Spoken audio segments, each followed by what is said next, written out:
요즘 여자들이 좋아하는 멋진 남자의 특징이 있어요. 첫째는 경제력, 둘째는 스펙, 셋째는 외모와 키가 커야 됩니다. 제 개인적인 생각인데 다른 것은 몰라도 키는 커야 합니다. 키 작으면 아무리 능력 있고 또 스펙이 좋아도 만나지 않으려고 하는 경향이 있습니다. 그래요, 저는 키가 작습니다. 그래서 저는 연애할 때나 우리 아내를 만날 때 컴플렉스가 있었어요. 제 아내는 저보다 키가 큽니다. 그래서 키 작은 나를 싫어하면 어쩌나 하면서 키높이 구두도 사고 다이어트도 하고 의상도 슬림한 의상을 입고, 요즘 엄마들도 무조건 자기 자식은 키가 커야 된다고 얼마나 많은 노력을 하는지 몰라요. 음식도 키 크는 음식만 주고 심지어는 영양제도 먹게 하고 또 운동도 하게 하고 또 심지어는 어떤 부모는 병원에 가서 주사도 맞게 한다고 합니다. 마찬가지입니다. 하물며 우리 엄마 아빠들도 아이들이 성장하는 걸 원하는데 하나님도 여러분들이 성장하는 걸 원하신다는 겁니다. 부모의 기쁨은 자녀들이 잘 자라나는 겁니다. 하나님도 여러분들이 잘 자라나기를 원하세요. 믿으십니까? 그런데 요즘 교회 안에서 나타나는 현상이 만년 갓난아기 신자들이 너무 많다는 겁니다. 아무리 목사님이 가르치고 예배를 하고 해도 이게 잘하지가 않아요. 그럴 때 얼마나 목회자로서 마음이 아픈지 몰라요. 오랫동안 신앙생활 한 것 같은데 분명히 장로님이고 분명히 권사님이고 분명히 안수주 집사님이고, 그런데 왠지 이게 처음과 다를 바가 없다. 그런 어떤 마음들이 목사님들 가운데도 드는 경우들이 있어요. 여러분, 아기들이 엄마 뱃속에서 태어나서 엄마 젖을 먹고 엄마 품에서 잘 자라, 또 기저귀도 떼고 또 밥도 먹고 화장실도 잘 가고 건강하게 잘 날고 잠도 잘 자고, 이런 행동들을 통해서 우리가 아이들이 점점 잘 자라고 있구나 이렇게 느끼지 않습니까? 우리 둘째가 6살이 될 때까지 엄마 젖을 먹었어요. 아이가 언제 젖을 때나 다른 아이들은 보통 이렇게 한 2세 정도 이렇게 되면 보통 다 이렇게 젖을 떼는데, 그럴 때 마음 한구석에는 빨리 엄마 젖을 떼야 되는데 또 이런 걱정이 있더라고요. 근데 또 장단점이 있어요. 엄마 젖을 오랫동안 먹으니까 아이가 성품이 좋아지는 거예요. 근데 우리 셋째는 소젖을 먹였거든요. 근데 엄마 젖에서 다 첫째랑 둘째랑 소젖 먹고 자는 셋째랑 성격이 좀 달라요. 확실히 소처럼 좀 이렇게 잘하는 것 같아요. 여러분, 우리가 잘하고 있다는 것을 무엇으로 알 수 있을까요? 저는 변화된 행동이라고 생각합니다. 자랐는데 여전히 어린아이와 같이 철없는 행동을 한다면 그건 올바른 성장이 아니잖아요. 즉, 변화된 행동, 성숙한 인격, 성품, 그것이 여러분들 성장하는 거죠. 그래서 성경은 이것을 뭐라고 표현하느냐면 열매라고 그렇게 표현해요. 여러분들도 마찬가지입니다. 신앙생활은 열매를 통해서 우리가 성장했구나, 성숙했구나, 그것을 알 수 있다는 겁니다. 한편으로는 열매가 있다는 것은 너희들에게, 우리들에게 생명이 있구나, 이게 증거가 된다는 것이죠. 여러분, 성장과 함께 무르익은 성숙한 사람이 되기를 바랍니다. 모든 열매가 다 맛있는 것은 아니잖아요. 어떤 열매는 시고 또 이렇게 떡떠름하지만 여러분, 무르익은 열매는, 잘 익은 열매는 얼마나 맛있습니까? 저는 여러분들이 무르익고 잘 익은 열매가 되기를 바랍니다. 또한 우리는 성장이 필요하고 또 그와 더불어 성숙도 필요합니다. 어느 정도 여러분들 신앙생활을 했으면 이제 하나님의 선하심도 알아야 되고 힘들어도 투덜대지 말아야 되고 또 여러분 감사할 줄도 알아야 되잖아요. 언제까지 힘들다고 투덜거리고 어떨 때는 목사님 찾아가서 나 목사님 신앙생활 안 하려고 합니다. 그냥 땡깡 부리기도 하고, 언제까지 그렇게 하려고 하십니까?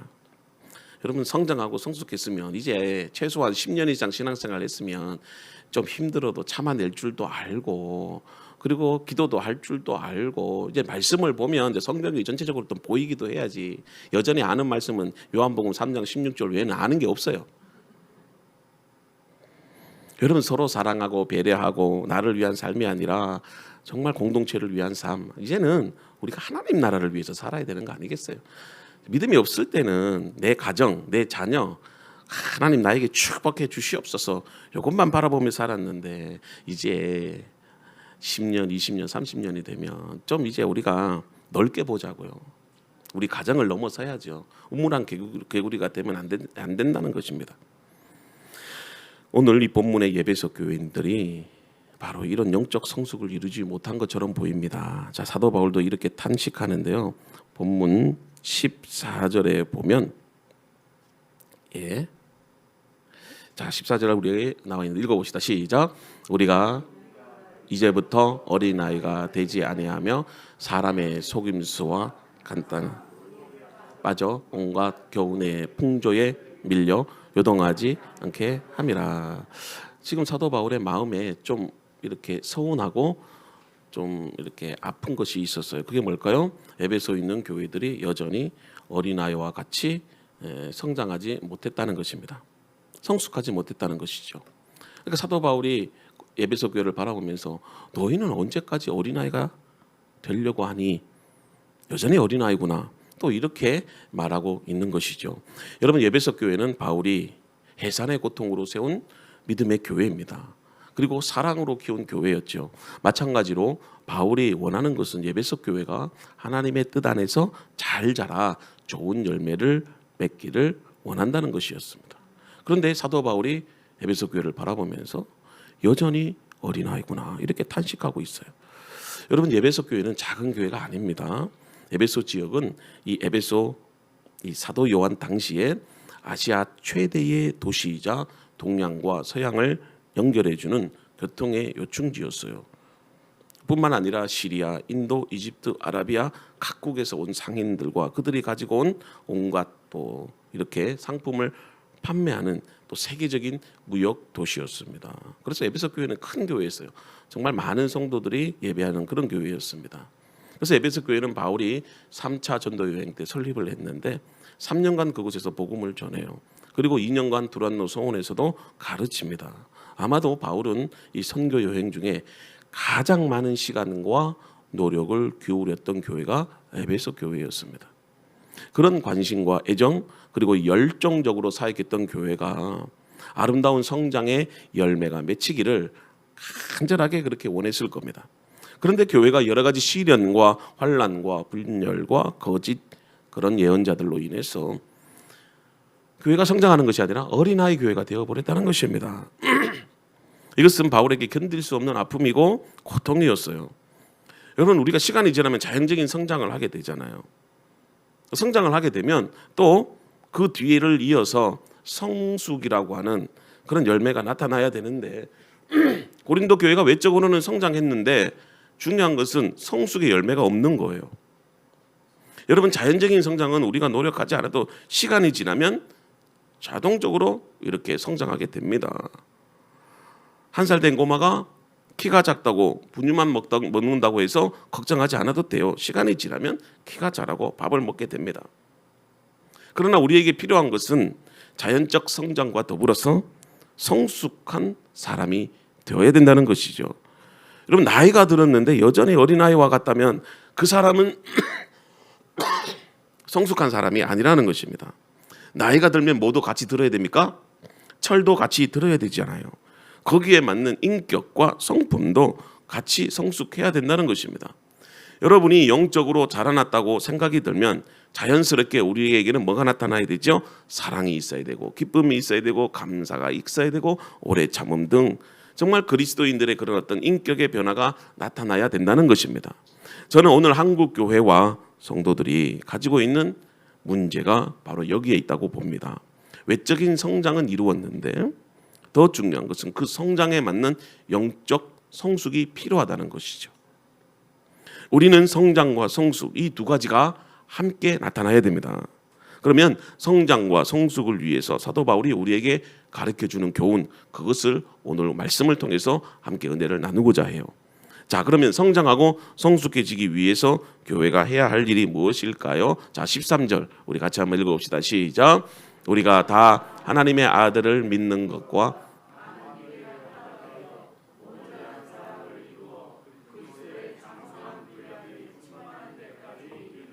13절 상반절에 우리가 힘써 애써야 될 게 뭐냐? 성장하고 성숙되기 위해서 해야 될 게 뭐냐? 하나님의 아들을 믿는 것과 아는 일에 하나가 되어야 된다는 것입니다. 여러분, 앞에서 바울의 관심이 뭐라고요? 성장과 성숙이라고 말씀드렸습니다. 자, 그 대안으로 두 가지를 제시하는데, 첫째는 하나님의 아들을 믿는 믿음과 그리고 하나님의 아들을 아는 일에 열심을 가져야 된다는 거예요. 자, 그러면 여러분들이 성장하고 성숙하기 위해서 어떻게 해야 되죠? 밥을 잘 먹어야 돼요. 밥을 잘 먹어야 됩니다. 이 말이 무슨 말이냐면 여러분들 예수 잘 믿어야 된다는 말입니다. 기독교 신앙은 이해되고 믿는 것이 아닙니다. 믿어야 이해가 되는 거예요. 그래서 여러분들 무엇보다도 믿음을 갖게 해달라고 기도하셔야 돼요. 내가 잘 믿기 위해서는 뭐가 필요하다? 믿음이 필요한 겁니다. 근데 그 믿음은 내 의지나 노력으로 되는 게 아니에요. 정말 하나님의 은혜로 주시는 겁니다. 그럼 여러분 잘 믿는 것이 뭔 줄 아세요? 우리가 믿는 믿음의 대상이 누구죠? 바로 하나님의 아들이에요. 그 하나님의 아들이 누구십니까? 예수님입니다. 성경에서는 Son of God이라고 이렇게 표현하고 있는데요. 13절 끝에 보면 하반절에 하나가 되라 그렇게 표현하고 있어요. 이 말씀의 의미가 단순히 우리가 믿음과 우리의 지식이 하나가 돼야 된다는 말이 아니라 하나님의 아들 그리스도의 믿음과 지식이 우리와 일치돼야 된다는 거죠. 단순히 어떤 성경적인 지식과 경험이 많이 필요한 게 아니고 그 우리가 알고 있는 성경의 지식과 우리의 경험이 예수 그리스도 안에서 믿음과 일치를 이루어야 된다는 겁니다. 교회 안에서도 왜 갈등이 일어나는 줄 아세요? 내 경험과 내 지식 때문에 그래요. 여러분들이 성경은 안 읽는다는 게 아닙니다. 읽는데 그것이 우리가 예수 그리스도와 함께 하나가 되는 열매가 나타나야 돼요. 근데 그렇지 못하다는 거죠. 각각의 개인의 경험 또 개인이 가지고 있는 지식 그것으로 신앙생활을 하니까 갈등과 아픔이 나타나는 겁니다. 사도 바울은 우리가 믿는 그 순간 이제 그리스도를 향한 그 믿음과 내가 일치됐다라고 말을 합니다. 그것을 뭐라고 표현하느냐면 그리스도와 연합됐다. 그것은 1+1이 2가 아니라 1+1이 하나가 됐다. 이게 결혼 생활과 동일한 원리잖아요. 결혼은 한 몸을 이루는 거다. 그리스도와 내가 이제 세례를 받고 내가 그리스도를 주로 영접하는 순간 이제 그리스도와 내가 하나가 돼. 이거를 우리가 안다라고 그렇게 표현하는 거예요. 그래서 내 모든 삶의 기준이 이제는 예수 그리스도가 되는 거죠. 그래서 그와 더불어 살고 그와 더불어 죽게 되는 것입니다. 여러분 그렇잖아요. 내가 십자가에서 죽어야 되는데 여러분들이 십자가에서 죽은 게 아닙니다. 그런데 하나님께서 내가 세례를 받고 예수 그리스도를 믿는 그 순간 그리스도와 내가 하나가 됐기 때문에 그리스도의 행하신 일들이 내 일이 되는 거예요. 그래서 예수님이 십자가에 죽으신 사건이 나에게 전가가 되고 내가 죽게 되는 것이고 그것을 하나님이 어떻게 하신다? 인정하신다. 그래서 여러분들 그리스도와 내가 하나 되는 게 중요하다. 근데 그 하나됨의 그런 어떤 중요한 요소가 뭐냐? 믿음이라는 거예요. 믿음이라는 거예요. 내가 그리스도 안에 거하는 것, 그리스도가 내 안에 거하도록 내가 날마다 은혜를 사모하고 십자가에 나가는 삶이 되어져야 된다는 것입니다. 자, 두 번째는 아는 일이잖아요. 이 안다는 것은 단순한 지식적인 알미 아니라는 것이죠. 본질적이고 근원적인 차원에서 이렇게 알아가는 일이 무엇보다도 우선적으로 힘써야 된다는 거예요. 여러분 그리스도를 안다는 것은 그리스도에 관한 사실들을 아는 게 아니에요. 사실 여러분들 세상 사람들도 예수님이 누군가 압니다. 특별히 여러분 도올 김영옥이라고 하는 그분 아시죠? EBS 보니까 요한복음 강해를 냈더라고요. 이제 목사님들이 안 하니까 이제 그런 사람들이 성경 강해를 해요. 그분들이 요한복음 알겠습니까? 지식으로는 알겠죠. 근데 우리가 안다는 것은 단순한 성경 지식이 많다는 게 아닙니다. 그분과의 여기서 말하는 그분이 누굴까요? 예수 그리스도. 관계 속에서 얻어지는 그런 지식을 말해요. 예를 들어서 제가 교회 앞에 예배 끝나고 나가서 저 횡단보도 앞에서 사람들한테 이렇게 외칩니까? 여러분들 저를 아십니까? 그러면 저를 아는 사람 몇 명 될까요? 물론 아는 사람도 있겠죠. 야 로덴교회 목사님이다. 목사님 집은 저기 한마음 아파트에 있고, 그리고 나이는 또 몇 살이고, 또 학교는 어디 나왔고, 아이가 몇 명이고, 참 목사님 성품은 좋고 인격도 좋고 그런 건 알겠죠. 근데 이런 것들 안다고 정말 저를 아는 것일까요? 나의 성격과 기질, 그리고 마음, 추구하는 가치와 비전 모릅니다. 어떤 경우에는 평생을 저와 같이 산 아내도 여보 당신 잘 모르겠다고 그렇게 표현할 때가 있어요. 여러분, 저를 안다는 것은요, 지속적으로 오랜 관계 속에서 신뢰를 쌓고 난 뒤에 그 사람이 누구인지 알게 되는 겁니다. 신앙생활도 마찬가지예요. 하나님을 안다는 것은 관계 속에서 아는 거예요. 그분을 향한 그 믿음 속에서 내가 온전히 신뢰할 때 하나님이 우리에게 계시해 주셔야 아는 겁니다. 그냥 단순히 성경 몇 개 읽고 우리가 성경 공부했다고 해서 아는 게 아니라는 것입니다. 물론 우리는 지식적으로는 잘 압니다. 그러나 안다는 것은 관계를 바탕으로 뭐가 필요하냐면 시간이 필요해요. 시간이 필요해요. 자식이 부모의 마음을 알기 위해서 인터넷 검색해보고 책을 찾아보고 학교 선생님과 상담한다고 부모 마음 알겠습니까? 절대 그렇게 아는 게 아닙니다. 우리 주연이가 뭐 부모 마음 알겠습니까? 그러나 저 아이가 자라고 시집 장가가고 자식을 낳아보면 그제서야 조금 알아요. 저도 조금 알아요. 다 알겠습니까? 조금 알지. 그러니까 시간이 필요한 겁니다. 지속적인 관계가 있어야 돼요. 특히 영적인 암과 그리고 지식을 기노스코라고 그렇게 헬라어는 번역하고 있어요. 그래서 그 헬라어를 우리말로 해석해서 보니까 관계하다, 관심을 가지다 이렇게 돼 있어요. 그러니까 부부처럼 첫날 밤에 그렇게 정말 아름다운 관계를 가지는 것처럼 그런 어떤 지식과 알미 우리에게 있어야 된다. 그래서 부부가 첫날 밤에 하나가 될 때에 우리가 부부가 하나가 되는 것처럼 관계에 대해서 설명하기 위해서 여러분 저에 대해서 잠깐 얘기해 볼게요. 저는 본래 마음을 잘 표현하지 않는 사람이에요. 워낙 내성적인 사람이라 저희 집 어릴 적에는요 아들만 둘이 있었기 때문에 집안에 말이 없어요. 먹고 자자 이게 다예요. 그래서 저희 어머님이 딸이 있어야 된다, 딸이 있어야 된다 맨날 그랬는데 저희 집에 드디어 딸이 3명이나 태어난 거예요. 그 기도가 지금 이루어진 거예요. 밤만 되면 난리예요, 난리. 역시 딸은 달라요. 저녁마다 공연한다고 하고 엄마 아빠 이게 마사지 해준다고 하고 귀집어 준다고 하고 엄마 하면서 안기기도 하고 막 우리 주연이는요 온 방을 휘짓고 다니면서 왕자고 시끄러.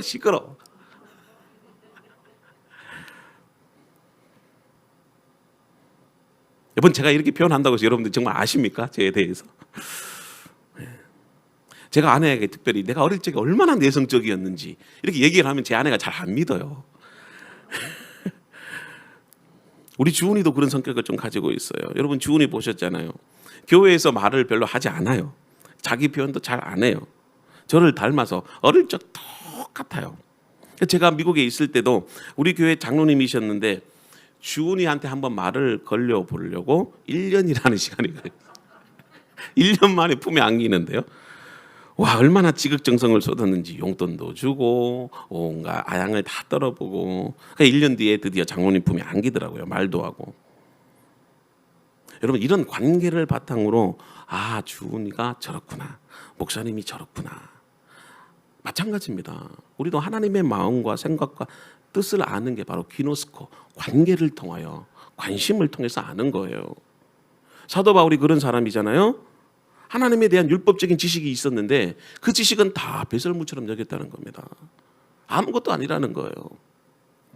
그런 열정이 대단한 사람이었어요. 그래서 그가 한번 마음 먹은 일은 반드시 해냅니다. 그래서 다메섹에서 정말 예수님을 믿는 사람들을 핍박하려고 지금 가고 있는 중이었어요. 자신의 가진 지식과 경험 그것으로 판단해 볼 때 예수님은 그리스도가 아니라는 겁니다. 메시아가 될 수 없다는 겁니다.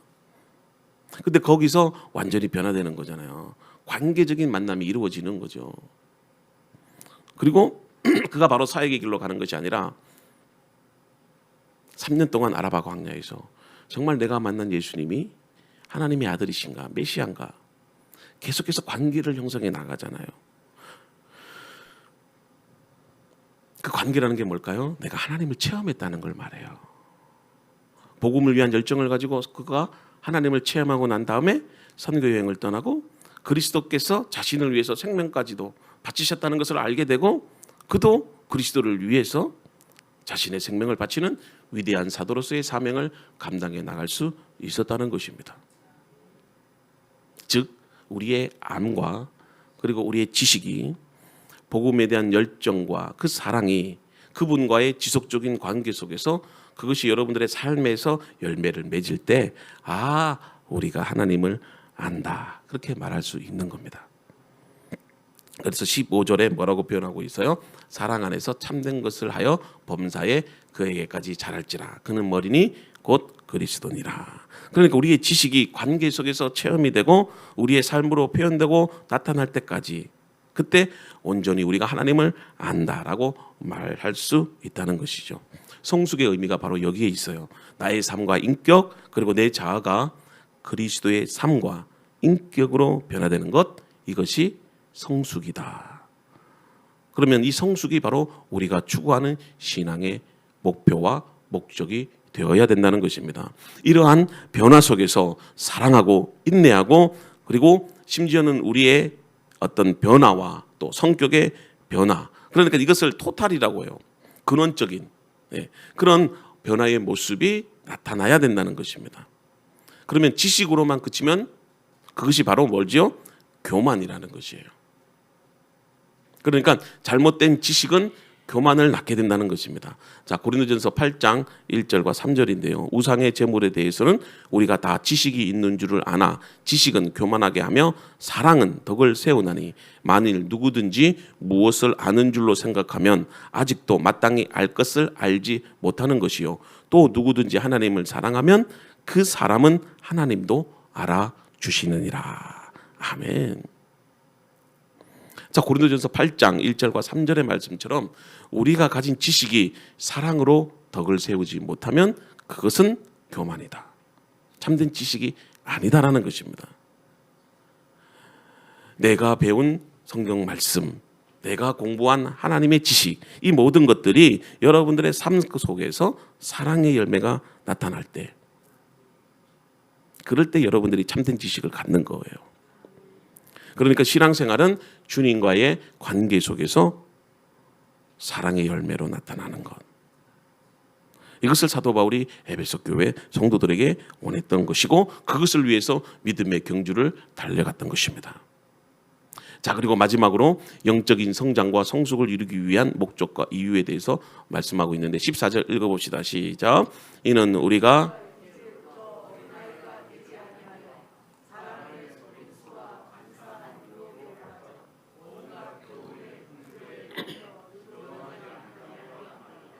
아멘. 자, 영적 어린아이에 머무르면 우리는 세상에 속아 넘어간다는 겁니다. 마귀에게 속아 넘어간다는 것입니다. 그래서 여러분들 성장하고 성숙해야 돼요.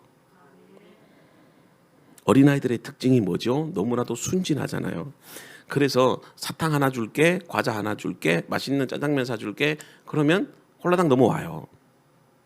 유혹에 잘 넘어간다는 것입니다. 어린아이의 특징은 실제로 아이들에게 그렇게 해보니까 그렇게 유혹에 넘어와요. 그렇잖아요. 어떤 낯선 사람이 와서 엄마 아빠의 친척이다. 아빠랑 나랑 친구다. 그렇게 하면 아이들이 따라온다니까요. 이것이 바로 여러분들이 영적으로 성장하지 못하면 사단의 유혹에 넘어간다는 것입니다. 우리가 성장하고 성장해야 될 이유가 바로 여기에 있어요. 여러분들 성장해야 유혹에 넘어가지 않습니다. 사탄 마귀가 여러분들을 삼키려고 얼마나 여러분들 노리는 줄 알고 계십니까? 그래서 실제로 잘못된 지식과 암 때문에 넘어가는 성도들이 너무 많아요. 왜 우리가 죄에 대해서 날마다 실패하고 좌절하는지 아십니까? 아직까지 우리가 영적으로 어린아이이기 때문에 그래요. 마귀는 대학생인데 우리는 초등학생이잖아요. 신천지 교인들은 대학생인데 우리는 여전히 초등학생이에요. 그러니 싸움이 안 되는 겁니다. 특별히 말씀에 대한 지식 갖고는 여러분들 신천지 교인과 싸움 안 되는 거잖아요. 그래서 최상의 방법이 뭘까요? 36개 도망치라는 겁니다. 상종하지 말라는 거죠. 그러면 아이가, 초등학생이 대학생을 이길 수 있는 방법이 있어요. 어떻게 하면 이기는 줄 아십니까? 아빠를 데려오면 됩니다. 아빠예요, 아빠. 아빠만 있으면 대학생이 아니라 대학생 할아버지도 이기는 겁니다. 물론 객관적으로 보면 아빠가 어떻게 대학생이 이깁니까? 그런데 아이는 아빠가 있으면 두렵지 않다는 믿음이 있는 거예요. 제가 강조하는 것은 전자가 아니고 후자예요. 믿음이 있으면 우리가 세상에서 이긴다는 겁니다. 두렵지 않다는 겁니다. 여러분, 다윗이 어떻게 골리앗과 싸우러 나가겠습니까? 우리가 볼 때는 미친 짓이죠. 근데 다윗에게는 뭐가 있었다는 것이죠? 믿음이 있었다는 것입니다. 이게 바로 영적 전쟁의 승리 비결입니다. 담대함은 의지로 되는 것이 아니라 믿음으로 되는 것입니다. 그래서 성경 요한 1서 5장 4절 읽어봅시다. 시작. 무릇 하나님께로 난 자마다 세상을 이기느니라. 세상을 이기는 승리는 이것이니 우리의 믿음이니라. 아멘. 여러분, 믿음으로 우리가 가나안 땅을 정복하며 나가는 겁니다. 믿음으로 여러분들 앞에 놓여져 있는 근심, 걱정, 시련들을 다 이겨나가는 겁니다. 그래서 여러분들 기도할 때 하나님 믿음 없음을 불쌍히 여겨주소서. 기적의 변화를 원하십니까? 여러분들이 축복의 삶이 되기를 원하십니까? 믿음으로 주님을 바라보실 수 있기를 바랍니다. 결국 하나님께서 믿음을 주실 때 우리로 하여금 세상을 이길 수 있게 된다는 겁니다. 그리고 영적 아이의 특징이 뭡니까? 불완전성, 이게 있어요. 그것을 4장 14절에 다음과 같이 표현하는데, 이는 우리가 이제부터 어린아이가 되지 아니하며 사람의 속임수와 간사한 유혹에 빠져 교훈의 풍조에 밀려 요동하지 않게 하려 함이라. 여러분들이 성장해야 되는 이유가 요동치 않기 위해서. 풍랑이는 바다 가운데서도 배가 흔들리잖아요. 그런데 미숙한 선장은요, 막 어찌할 바를 모르는 겁니다. 막 이리저리 왔다 갔다 해요. 근데 예수님이 여러분들의 선장이 되면 두렵지 않아요.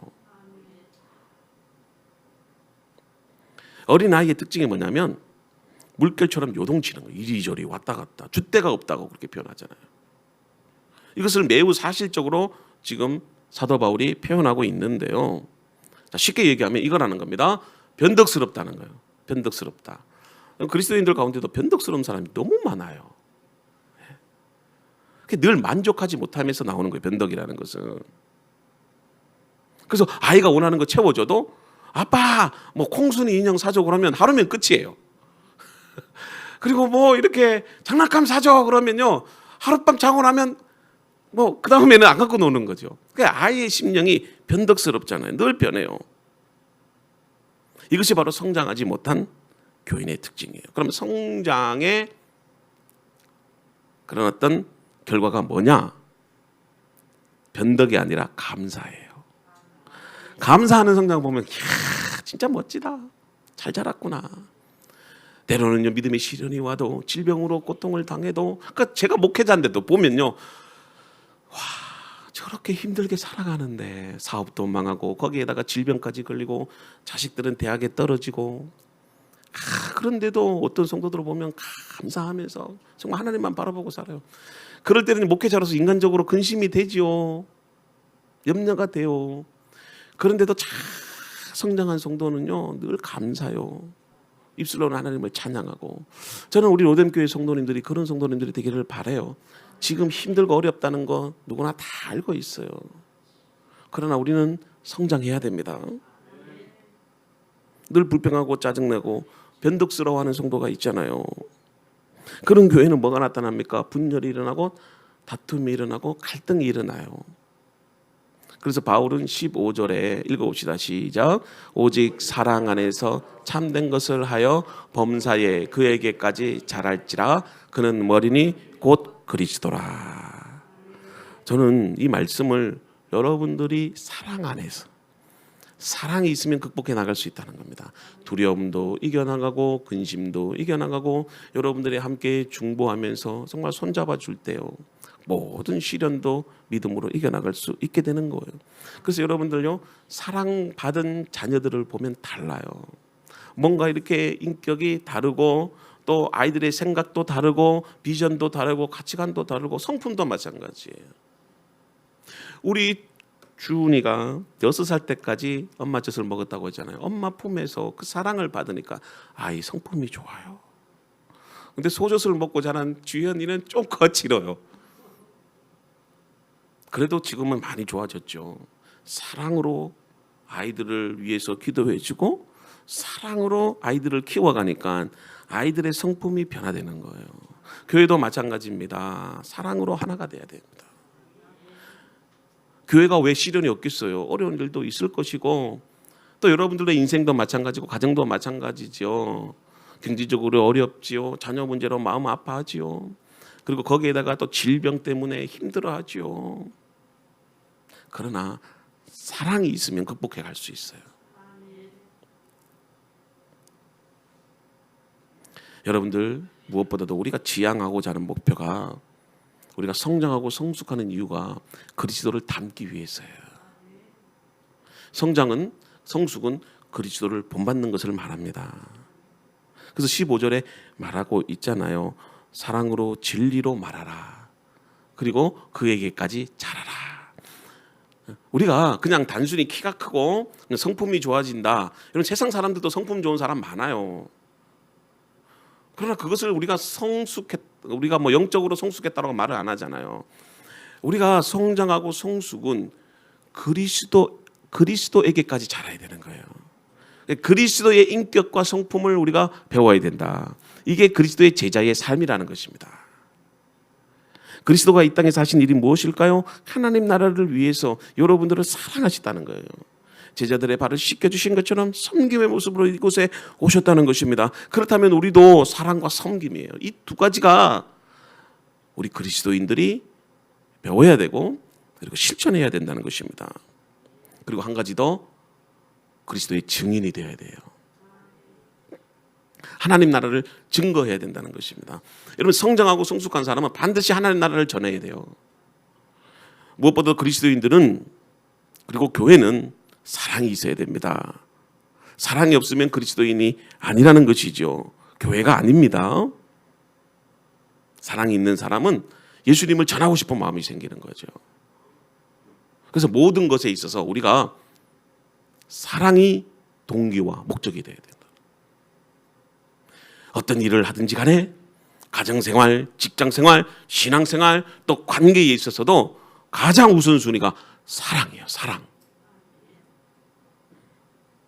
오늘 말씀의 결론입니다. 우리는 자라야 됩니다. 잘 자라지 못하면 부모님의 가슴이 아파오잖아요. 영적 성장은 하나님이 기뻐하시고 교회를 세우신 분명한 목적입니다. 여러분 바깥에 나가 보십시오. 정말 사단이 우는 사자처럼 여러분들을 삼키려고 합니다. 그럴 때 우리가 그 세상을 무엇으로 이길 수 있다고요? 믿음으로 이기는 겁니다. 믿음을 갖기 위해서는 여러분들 자라야 되잖아요. 여기 있는 분들은 최소한 신앙생활을 거의 10년 이상씩은 하셨을 거예요. 초신자라면 여전히 배워야 되겠지만 이제 여러분들이 자랐다면 이제는 열매를 맺어야 된다는 것입니다. 그 영적인 성장은 우리가 하나님의 아들을 믿는 것과 아는 일에 우선순위를 두라는 것입니다. 여러분, 바른 신앙은 바른 인격과 믿음에서 나오는 것입니다. 믿음은 들음에서 난다고 했는데 그 들음은 무엇일까요? 하나님의 말씀입니다. 우리가 그러므로 날마다 성경을 읽고 묵상하고 배우는 일에 우선순위를 둬야 됩니다. 그리고 그 말씀을 가지고 여러분들 하나님을 만나는 그 단계까지 이르러야 돼요. 이걸 성령 충만, 성령의 체험이라고 합니다. 그럴 때 그 성령께서 여러분들의 삶을 변화시키고 인격조차도 바꾸게 된다는 겁니다. 그래서 성령 충만케 받게 되면 저 고집불탱이가 정말 순한 사람이 되고요. 욕심쟁이가 나누는 사람이 되고, 그건 지식으로 되지 않잖아요. 성령의 은혜로 되는 것입니다. 그리고 성숙과 성장의 그 결과로 주님 나라를 위해서 복음 전하는 사람이 되어야 됩니다. 그래서 여러분들 잘 성장해서 정말 하나님을 기쁘시게 할 수 있는 믿음의 성도들이 되기를 주님의 이름으로 축복합니다. 오늘 시간 우리 함께 기도하실 수 있기를 바랍니다. 오늘 여러분들에게 하나님이 원하시는 것은 영적으로 잘 성장하기를 원하십니다. 우리가 육체적으로 성장하는 것처럼 하나님이 기뻐하시는 성장을 이룰 때 그것을 통해서 하나님이 여러분들을 통해서 주의 복음을 전하게 됩니다. 오늘 말씀처럼 여러분들이 기도와 말씀으로 잘 자라 그리스도를 알아가는 일에 최선을 다할 때 하나님께서 여러분들을 통해서 놀라운 일들을 행하십니다. 우리 교회도 성장하는 교회가 되기를 원합니다. 성숙하는 교회가 되기를 원합니다. 이것을 위해서 우리 다 같이 한번 합심해서 기도하겠습니다. 할렐루야. 하나님 아버지 감사합니다. 우리가 영적으로 잘 자랄 수 있도록 도와주시옵소서. 자라지 못하면